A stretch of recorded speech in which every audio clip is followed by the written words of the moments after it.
زي أفوت ميديا يدعن هابلنا بستفلالي بوتان كونتاتن كوينكم تحستنا تكاتلو كبراتن كبرانا لايك شير سبسكرايب مكبر سلت كاتلنا مسكانا نعزوزيو نابوانا وحابريتا الساعت كنستقاقركم هانده بتاوي آخي بامرحت تخايدون جنرال تادس وردز تزحف اللو دبداب كتكبر وسينو الله بخالي وقن نبلتقنان شعبيان كبيد مرد تسامعهم جنرال مقوي حايل دما دلواتنا كبل تزاري بلو نزياتم كالوت آقدستي تبلنا معبالتاتن كنكافلكم منا حبراوز عنحتكم نسا أفوت ميديكم بغدامنت بريزيدنت جنرال تادس وردن استتصحفلو دبداب بصقا كم استقبلت فليتوم كابيني غزاو محرر تግራይ عرب علت 13 ወርሒ ሰነ 2017 ዓ.ም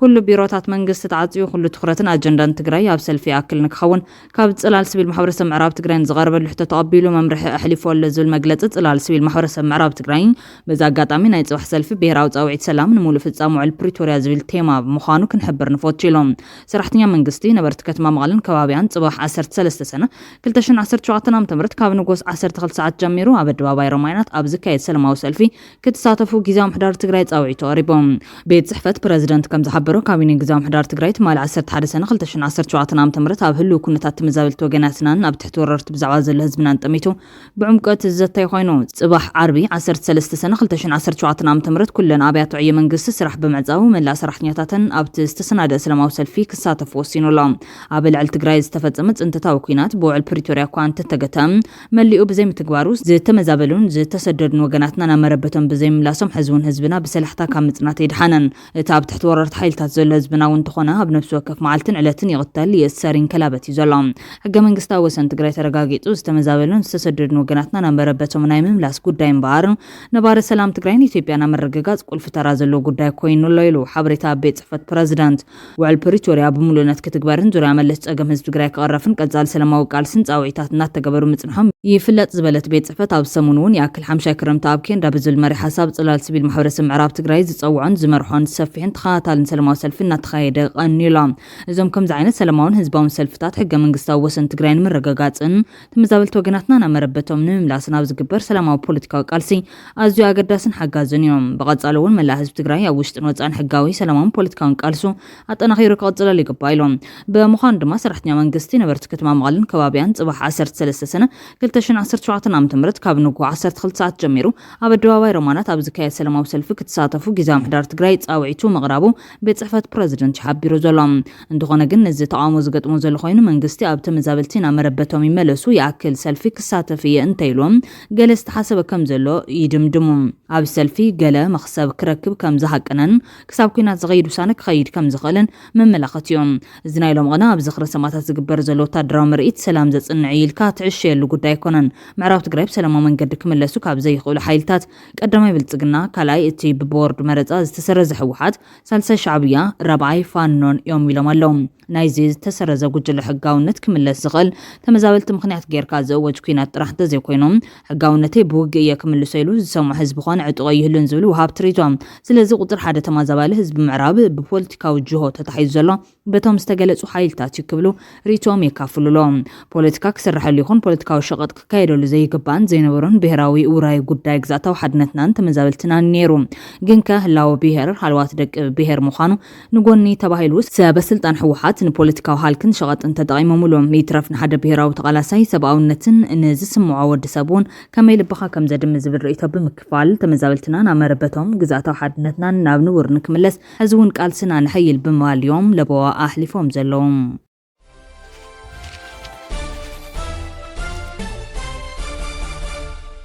ኢትዮጵያ በመዐቀን ዋጋ መንባብሮ ካብ ዝኸበረለን ሃገራት ዓለም መበል 53 ደረጃ በመሓዝ ኣብ ኣፍሪካ ክትነብረላ ዝኸበረት ሃገር ኮይናላ እቲ ዝዓበየ ዳታቤዝ ዋጋ መንባብሮ ዓለማዊ ዘውፅኦ ጸብጻብ ኣብ ኢትዮጵያ ምስ ካልኦት ሃገራት ኣፍሪካ ክነጻጸር እንከሎም ኣብ ዝዋን እዚ ኣብ መሰረታዊ ነገራት ከም ምግቢ መጓዓዝያን ካልኦትን ዝያዳ ገንዘብ ከም ዘውፅእ ገሊጾም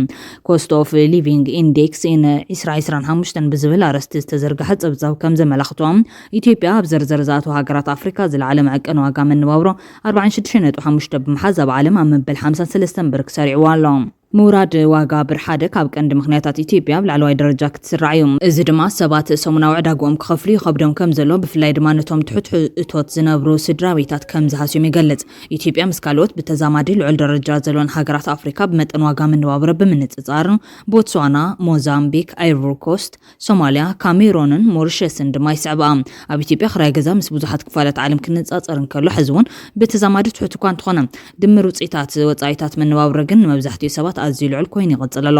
ኣብ መግቢ መጓዓዝያን ሓፈሻዊ ኣገልግሎታትን ኣዝዩ ክቡር ይኸውን ኣሎ። መዐቀኒ መጓዓዝያ ከም ዘመላኽቶ ንስራሕ ይኹን ንውልቃዊ ድሌታት ኣብ ውሽጢ ሃገር መጓዓዝ ካብ መብዛሕትአን ካልኦት ሃገራት ኣፍሪካ ዝያዳ ኣብ ኢትዮጵያ ወጻኢታት ከም ዝሓትት ይሕበር። እዚ እናወስኸ ዝኸይድ ዘሎ ወጻኢታት ኣብ እዋን ቁጠባዊ ለውጢ ዝመጽእ እኳ እንተኾነ ኣብ ዝሓለፈ ዓመት ኢትዮጵያ ኣብ ቁጠባኣ ከም ምትዕርራይ ስርዓት ባጤራን ምንካይ ወጻኢታት መንግስትን ዝኣመሰሉ ዓበይቲ ምቅያያራት ምክያዳግን ሻቕሎት ፈጢሩሎም።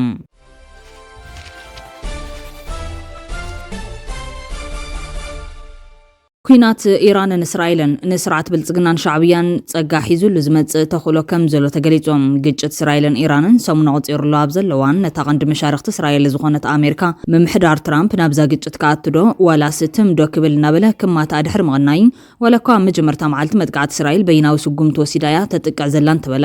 ሕዚ ግና መጥቃዕቲ ኣብ ልዕሊ ኢራን ኣጽዲቕዎ ኣሎ። ትማሊ ፕረዚደንት ዶናልድ ትራምፕ ንኢራን ከጥቅዕ እንተኾይኖም ኣብ እተሓተተሉ እዋን ኣጥቅዕ ኸውን እየ ወይ እውን ኣይጥቅዕን ውን ዝፈልጥ ሰብ የለን ኢራን ኣብ ከቢድ ጸገም ኣትያ ድሕሪ መባል ድማ ኢራናውያን ንዛተዶ ኢሎምኒ ሕዝዳ ግዜ በሊዕኹም ኣይኸውንን እየ ኢለዮም ኢሎም። ዋላቶም ብዙሕ ግዜ ዘይስማዕምዑ ዲሞክራትን ሪፐብሊካንን አባላት ባይቶ ኣሜሪካ ኣብ ጉዳይ ኢራን ምስ ትራምፕ ክስማዕምዑ ይረኣዩ ኣለዉ። 83 ሚታዊ ሪፐብሊካውያንን 79 ሚታዊ ዲሞክራሲያውያንን ዲሞክራት ኢራን ኒኩለሳውያን ኣጽዋር ክትውንን የብላን ኢሎም ምስ ትራምፕ ከም ዝተስማዕምዑ ይግለጹ እዮም። እስራኤልን ኢራንን መጥቃዕትታት ከም ቮሊቦል ኣብ ዝቀባበሉሉ ዘሎ ጊዜ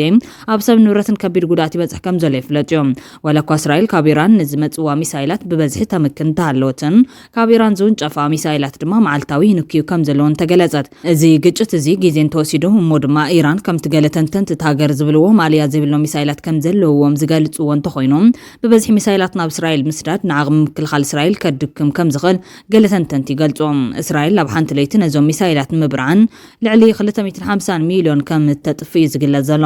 እዚ ከም ዚሉ እንከሎ እስራኤል ኣብቶም ወታደራውያንን መመንጨዊ ኒኩለስን መደብራትን ኢራን ዝበለቶም መዓልታዊና ደብደበት ትርከብ። ሕዚ ከቢድ ፍስክፍታ ኮይንዋ ዘሎም ኣብ ትሕቲ መሬትን ኣኽራናትን ዝበዝሕዎ ቦታ ዝተደኮነ ስለ ዝኾነም ነቲ ትሕቲ መሬት ከንኩልን ንዕኡ ክዕኑን ዝኽእል ኣጽዋር ትውንን እንኳ ሃገር ድማ ሕቡራት መንግስታት ኣሜሪካ ምዃና ይዝግለጽ። ስለዚ እስራኤል ንኣሜሪካ ጣልቃ ክትኣቱ ትቕስባላ። ምምሕዳር ትራምፕ ድማ ብዝመጽእ ሰሙን ወይ ቅድሚኡ ዝኾነ ነገር ከም ዝግበር ገሊጹ ነይሩ። ምናልባሽ ነዚ ቦታ ከጥቅዕ መዲቡ ይኸውን። ገለ ኣብ ወሽመጥ ዓረብ ዝርከባ መራኽብ ኩናት ኣሜሪካ ክንቀሳቐሳ ተራእየን ኣለዋ። ኢራን ኣሜሪካ ጣልቃ እንተኣትያ ክዕረዝ ዘይኽእል ዕንወት ከም ዝወርዳ ትጠንቅቕ።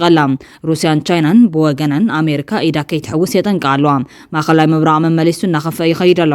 ጀሚሩ ዘሎ መላእ ዓለም ዝጸልዩ ዘሎ ኩናት ከምቲ ዝበሃል መናውራ ሳልሳይ ኩናት ዓለም ዘበግስ ኣይኮነን። ከምኡ እንተዝኸውን መጀመርያ ሃገራት ዓረብ ድምፀን ምሃባ ድሒረን ድማ ሩስያን ቻይናን ዓገብ ምብላ። ዛጊድ ግና ከም G7 ዝኣመሰሉ ዝድግፉ እንተዘይኮይኖም ሓንቲ ሃገር እኳ ብሕም ዝበለት የላን። እዚ ኩናት እዚ ግን ንዓና እውን ኣጸቢቑ ክጸልወና እዩ። ኣብዚ ዓለምና ዝኸይድ ዘሎ ፖለቲካ ዓበይቲ ሃገራት ነተን ዘገድሰን ኣብ ኣፍንጨን ዘሎ ሃገራት ብደገ ዝሰሓበባ እኳ እንተመሰላ ብውሽጠን ተመቓሪሐንን እየን። ስለዚ ሳልሳይ ኩናት ዓለም ዘበግስ ምክንያታት የብለንን ዝብል ኣብዚ ጉዳይ ኣመልኪቱ ርእይቱ ዝሃበ መምህር ተመስገን ካሕሳይ እዚ ሕዚ ቓልቦ ዓለም ወሲዱ ዘሎ ወፍሪ ኣባና ክልተ ረብሓታት ክህልዎ ኢሎ። ቀዳማይ ኢሳያስ ኣፈወርቂ ንህዝቢ ፊሊስጤም ደጊፉ ንወራሪ ዩክሬን ደጊፉ ናብ ኢራን ሩስያ ኣቋሚተን ዝነበረ ዓይንቱ ዘወር ክብላ ክግደድ ዓይን ካልኣይ ብመንገዲ ዘይተኣደነ ደገፍ ኢማራት ሓፍሓፍ ዝብል ዝነበረ ኣብይ ኣሕመድ ዓሊ ከምኡውን ጀነራል ሕሜቲ ኣደብ ከም ዝሕዙ ክገብሮም እዮም። ኢሳያስ ኣፈወርቂ ምስ መራሕቲ ሕወሓት ጸሚዱ ምስ አልቡርሃንን ግብፅን ስዑድያን ብምስራሕ ነዚ ፍጠር ዘሎ ኣሰላልፋ ሓይሊ ክጥቀመሉ ጣጢሑሉ ኣሎ። እቲ ሓያል ዓረባዊ ቋንቋን ምስልን ተጠቒሙ ድማ ክሰርሐሉ ዝቓለለ እዩ። እዚ ድማ ነቲ ኣንጠልጢሉ ዘሎ ባሕሪ ኤርትራ ንምውራር ዝሸባሸብ ዘሎ ወታደራዊ ስርዓት ብልጽግና ኣደብ ከትሕዞ ተኽእሎ ኣሎ። እዚ ድማ ንስርዓት ግደፍ ከምኡውን መራሕቲ ሕወሓት ንፍተዎም ንጽለዮም ከም ሕብረተሰብ ረብሓናይ ክብል ገሊጾም። እንተኾነ ግን ካልኦት ዋብቲ ርእይቶ ግና ምስ እስራኤልን ኣሜሪካን ጥበቕ ዝምድና ዘይብሉ ስርዓት ግደፍ ንኣብይ ብምሕጋዝ ክወቕዖ ከም ዝኽእላ እዩ ዝሕብር።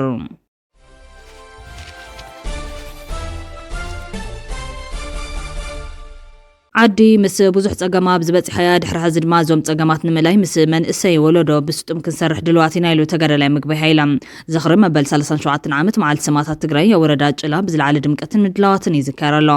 ዋና መሓዳሪ ወረዳ ጭላ ተተኽላይ ፍሳ ህዝቢ ወረዳ ጭላ ከምኡ ኩሉ ትግራዋይ ኩሉ መዳይ ቃልስን ዋጋን ዝኸፈለ ህዝቢ ኢሎም መቃለስ ዕላማታት ስልዋትን ስዋትን ትግራይ ንምግሃድ ድማ ዝያዳ ኣብዚ ግዜ እዚ ተግባራዊ ስራሕ ክወገን ይግባይሎም ዋና መሓዳሪ ዞባ ማእከል ትግራይ ኣይተሻይ ግርማይ ህዝቢ ትግራይ በብግዚኡ ዝኸፈለ መስዋዕትን መጉዳትን بغندو نمعوات بهراو ربحات تግራይ ስለዝኾነ ድማ ሓድነትና ብምጥንኻር ላላውነት ትግራይ ንምሓስን ተመዛብልትና ናመረበቶም ንምምላስን ከምኡውን ውሽጣውን ደጋውን ሰላም ትግራይ ንምሓስ ብምስራሕ ዕላማ ሰማዕታት ትግራይ ብምዕዋት ክንዝክሮም ይግባይሎም ካብ ኣዘዝቲ ሰራዊት ትግራይ ሓደ ዝኾነ ተገዳላይ ገብረ ዮሃንስ ኪሮስ ብግዶም ዝኽሪ ሰማዕታት እንትንዝክር ዝወፈርናሎም ዕላማታት ቃልስን ምዕዋት ኣብ ምምላስ ተመዛብልትን ምሓስ ግዛታዊ ሓድነት ትግራይን ኩሉ ትግራዋይ ብሓድነትን ሕብረትን ሰሚሩ ብግብሪ ብምስራሕ ሰማዕታት ክዝክር ይግባይሎም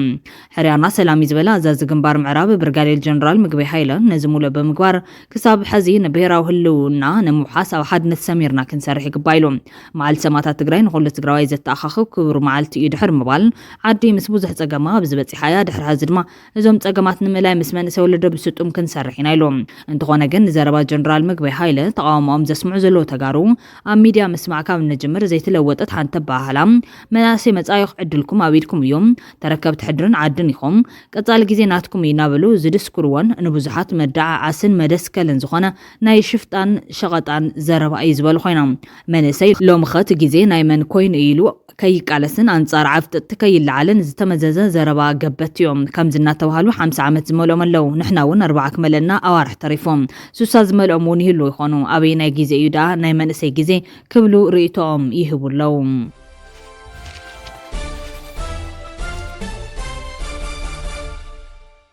ስርዓት ሻዕብያ ኣብ ኤርትራ ተቃውሞ ከም ዝገጠሞ ተፈሪጮም ናይ ፕሮፓጋንዳ ማሕበራት ጉጅል ናይ ግዳፍ ህዝቢ ኤርትራ ነቲ ጽምዶ ብዝብል መለለይ ስም ዝካየድ ዘሎ ፖለቲካዊ ዝምድና ብምሉእ ልቡ ከም ዝተቐበሎ ንግሆን ምሸትን ኣብ ማሕበራዊ መራኸቢታት ኣብ ምግላጽ ዳ ይሃሉ እምበር ህዝቢ በቲ ዝካየድ ዘሎ ዝምድናታት ኣዝዩ ጉህ ምህላውን ኣብ ኩናት ትግራይ ናይ ዝተኸፈለ መስዋዕቲ ወግዓዊ ምንጋር ከይተገበረም ምስትን ዝሓለፈ 20 ዓመታት ደመኛ ህዝቢ ኤርትራ ዝብልዎ ዝነበሩ ውድብ ዝኸድዎ ዘሎ ኣካይዳ እውን ንኻሊእ ኩናት መሰረት ዝገበረ እዩ ብምባል ከቢድ ስጋት ተሰሚዕዎ ኣብ ትሕምትሕም ተሓቢኡ ይነብር ምህላው ካብ ውሽጢ ዓዲ ናብ ኣዲስ ኣበባ ካይሮን ካምፓላን ካብ ዝገሹ ንምርግጋጽ ከም ዝተኻለ ምንጭታት ሓቢሮም ህዝቢ ኤርትራ ደላይ ሰላምን ፍቕርን ምዃኑ ብፍላይ ምስ ጎረቤቱ ህዝቢ ትግራይ ዘሎ ምትእስሳር እውን ካብ ናይ ስጋት ፖለቲካ ወፂኡ ናብ ዘላቕ ሰላም ክምለስ ክትር ባህጊ ከም ዘለዎ ኣብ ሓበሬቶም ዝገልጹ ምንጭታት ኤርፒኤም ይኹን እምበር እዚ ጉጅለ ግደፍ ብሽም ጽምዶ ዝገብሮ ዘሎ ጸደፍደፍ ንማለቱ ሰላም ዝብል ሽም ይወሃብ ዳ እምበር ትግራይ ምስ መንግስቲ ኢትዮጵያ ዘለዋ ርክብ በቲካ ጆብ መሓዝ ተወሳኺ ግጭት ኩላዕ ዝገብር ብምዃኑ ህዝቢ ዝያዳት ማለት ስክፍታት ተሰሚዕዎ ምህላው ካብ ቃላት ወለዲ ከም ዘረጋገጹ እዮም ኣብ ሓበሬቶም ዝጣውሶም ጉጅለ ግደፍ ኣብ ኩናት ትግራይ ዝወደቑ መናእስያት ብወግዕ ከይነገራ ምስ ኣብ ኩናት መባእስቱ ዝነበረ ውድብ ሕወሓት ዝገብሮ ዘሎ ዝምድና